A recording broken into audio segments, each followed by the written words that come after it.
Hey guys, so today we're going to be tying the foam wing emerger in size 22. Now you can tie this in other sizes such as 18, 20, even 24, but 22 is a common size I use a lot for this.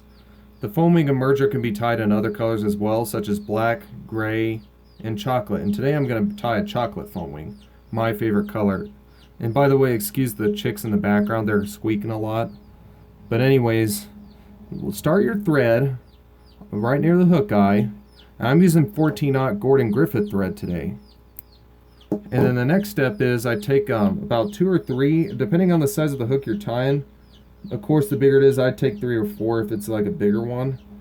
But for a smaller one like this, I would take only like 3 at the very most.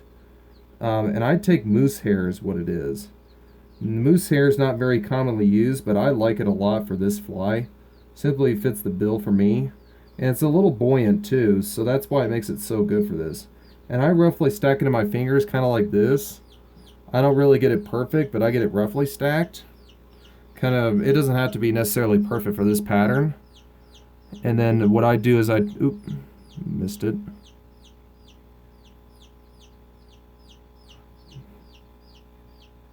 What I'm going to do then is I'm going to take that and tie it on, and then I shorten these up a little bit. That was a little too long for my taste. I'm going to take it and shorten it up.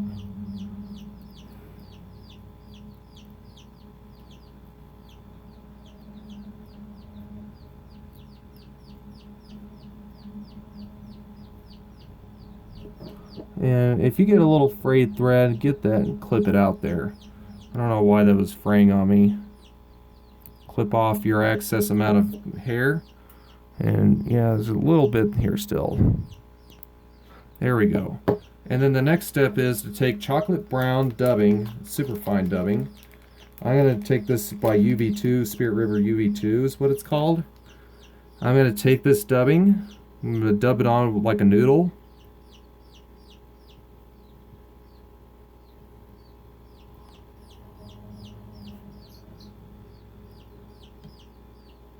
I'm going to wrap it on like this. Oop, that's a little bulky right there. Let me try that again. That's a little bit there. Get more here. Let's dub more. That wasn't quite enough.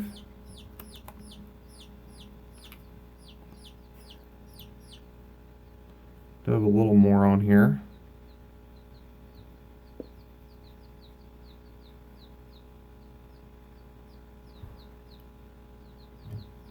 Oop.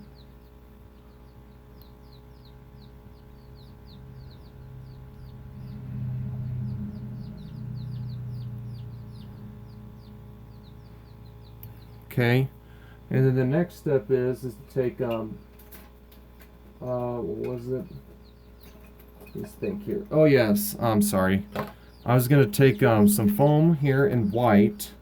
I take this foam about 1 millimeter worth in width. And I take this foam. I took out a little tiny strip here to kind of, you know, I do a very thin strip too, and it's still a little too thick. Let me get that a little thinner than I was anticipating. Anyways, once you get the strip cut out, then what you do is you take this strip. Now this type of foam is called razor foam, so be careful when you wrap it because it can break very easily if you wrap it too hard. I do a couple loose wraps and then tighten them as you go. That's how I do it usually. Don't ever put tight wraps first and then, you know, because it'll actually break very easily, just so you know. And then what I do is I take a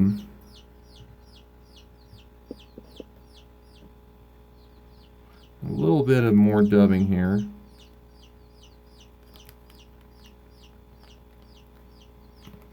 Take a little more dubbing. Super fine, you know. I'm going to wrap this here. Make a little bit of a head on it. Then I'm going to whip finish. And that's it. That's how I do that. That's your foam wing emerger. Very simple to tie and quick, not that hard to tie at all once you get the hang of these guys. And they're not too expensive either. Very effective little pattern on my local river. And a lot of tailwaters in general. I think it imitated both a midge or a mayfly emerger. But yeah, that's the foam wing emerger. Thanks guys.